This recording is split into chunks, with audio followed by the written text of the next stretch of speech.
Bill Gates é uma das pessoas mais influentes do planeta. Criou a Microsoft e foi em tempos o homem mais rico do mundo. Hoje em dia, dedica grande parte desta fortuna a projetos solidários. Para além de tudo isto, Gates é também um leitor compulsivo. Diz que lê cerca de um livro por semana, que no total são 52 livros por ano. Não sei quanto a ti, mas eu leio cerca de 0. Por isso, neste vídeo, vamos falar de 10 das suas recomendações. E tens links para os livros que achares interessantes na descrição deste vídeo. O primeiro livro da lista chama-se Sapiens e foi escrito por Yuval Harari.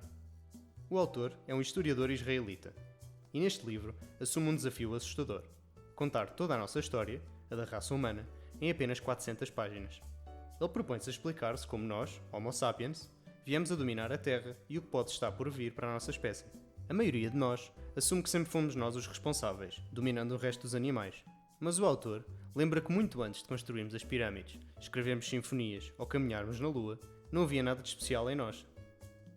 O mais importante a saber sobre os humanos pré-históricos, escreve o autor, é que eles eram animais insignificantes, sem mais impacto no seu ambiente do que gorilas, pirilampos ou medusas. Há 100 mil anos atrás, o Homo sapiens era apenas uma de várias espécies humanas diferentes, com todas a competir pela supremacia. Tal como hoje vemos diferentes espécies de ursos ou de porcos, havia diferentes espécies de seres humanos. Enquanto os nossos antepassados viviam principalmente na África Oriental, os nossos parentes, conhecidos como neandertais, habitavam a Europa. Outra espécie, o Homo erectus, povoou a Ásia. O autor coloca também algumas questões sobre a felicidade. Ao longo da nossa longa história enquanto Homo sapiens, quando é que nos sentimos mais realizados? Como caçadores-coletores que caçavam o seu almoço? Como agricultores que lavravam a terra? Talvez como camponeses na Idade Média? Mais fundamentalmente, o autor pergunta: quem é que nós somos e para onde é que vamos? Estas questões são tão antigas como a história da nossa espécie. Depois de terminares este livro, acredita Bill Gates, vais querer reunir-te com alguns dos teus Homo sapiens favoritos para tentarem chegar a respostas.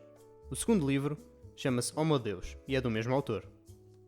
O que dá significado à vida? E se um dia tudo isso desaparecesse, o que é que nós faríamos? Este é o tipo de questões levantadas pelo autor neste livro. Enquanto o livro Sapiens olha para o passado, este olha para o futuro. O autor acredita que os princípios que organizaram a sociedade até agora vão sofrer severas alterações, com consequências enormes para as nossas vidas. Até agora, os aspectos que regulam a maneira como vivemos são uma combinação de regras religiosas sobre como ter uma boa vida e coisas como acabar com as doenças, fome e guerras. Mas o que acontecerá se algum dia realmente atingirmos tudo isso? As guerras estão num nível historicamente cada vez mais baixo, e as novas tecnologias e avanços científicos vão permitir que as pessoas possam viver cada vez mais tempo e diminuir cada vez mais a fome e as doenças. Eis a ideia provocadora do autor.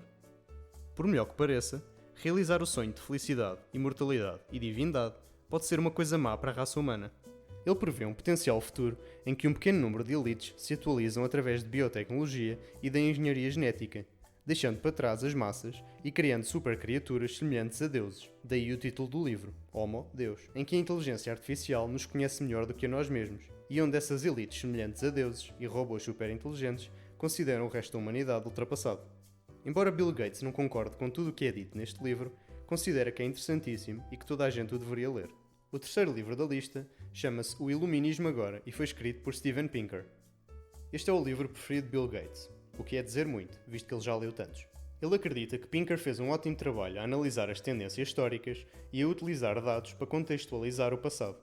Mesmo já estando familiarizado com muita da informação partilhada no livro, o facto de o autor compreender cada assunto tão profundamente e a sua capacidade de articular o que escreve faz com que essa informação pareça fresca e nova.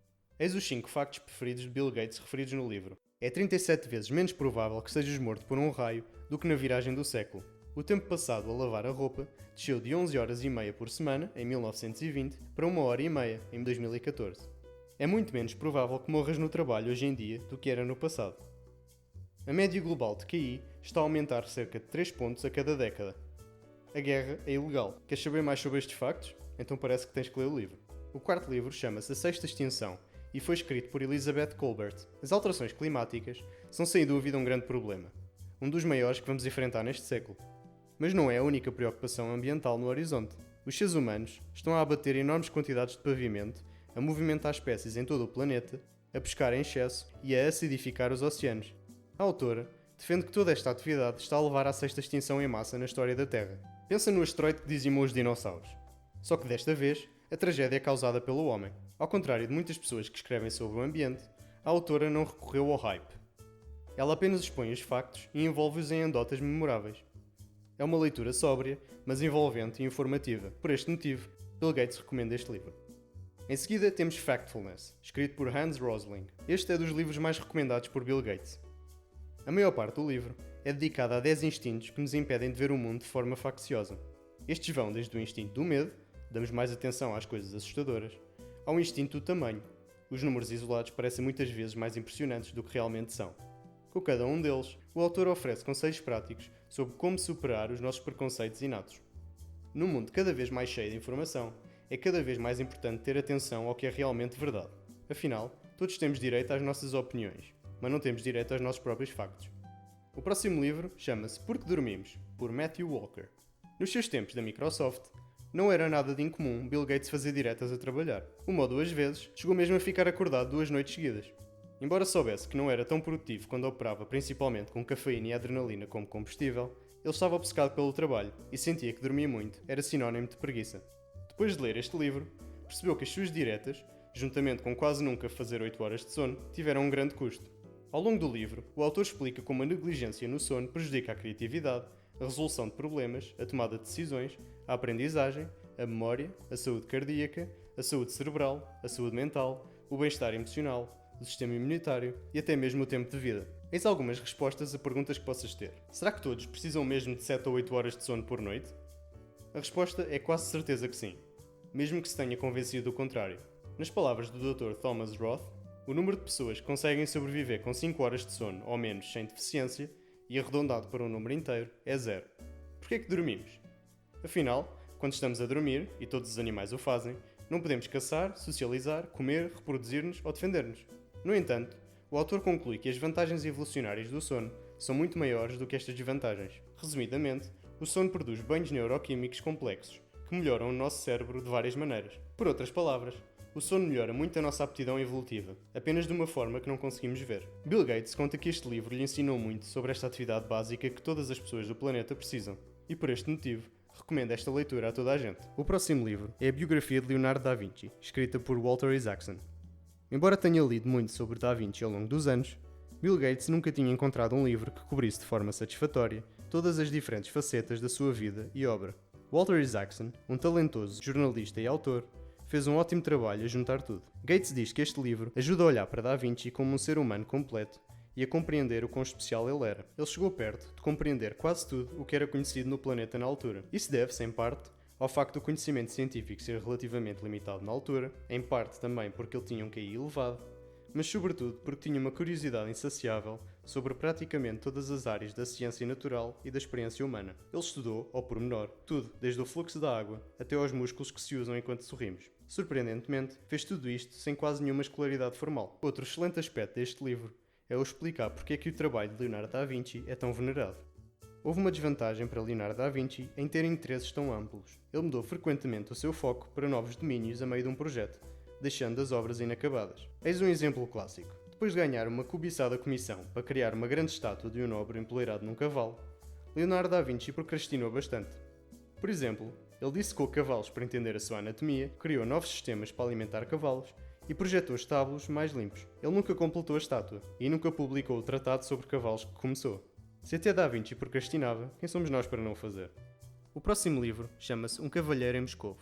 Um Cavalheiro em Moscovo é um olhar divertido, inteligente e surpreendentemente otimista sobre a história russa através dos olhos de um homem. No início do livro, o conde Alexander Rostov é condenado a passar a vida em prisão domiciliária no Hotel Metropole de Moscovo. A história passa-se em 1922 e os bolcheviques tinham acabado de tomar o poder da recém-formada União Soviética. O livro segue o conde durante os próximos 30 anos, enquanto ele aproveita ao máximo a sua vida, apesar das suas limitações. Embora a história seja fictícia, o Metropole é um hotel real.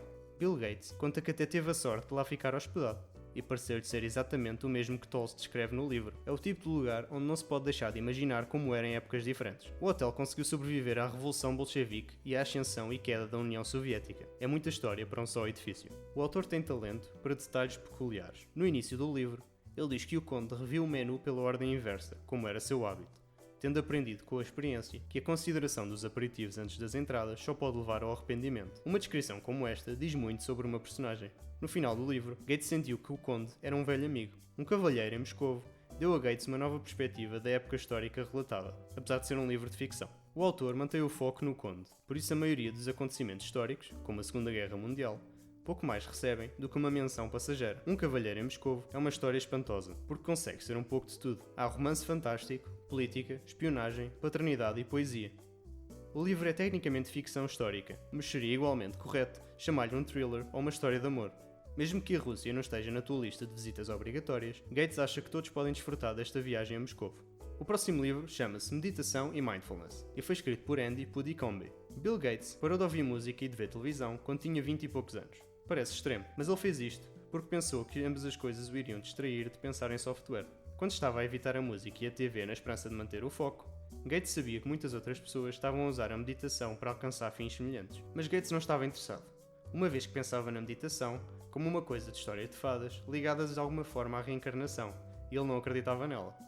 Ultimamente, no entanto, Gates ganhou uma compreensão muito melhor da meditação. Não sendo certamente um especialista, agora medita 2 a 3 vezes por semana, durante cerca de 10 minutos de cada vez. E isto acontece desde que leu este livro. O autor do livro é também cofundador e voz da popular aplicação Headspace, e foi a pessoa que fez passar Gates de cético a crente.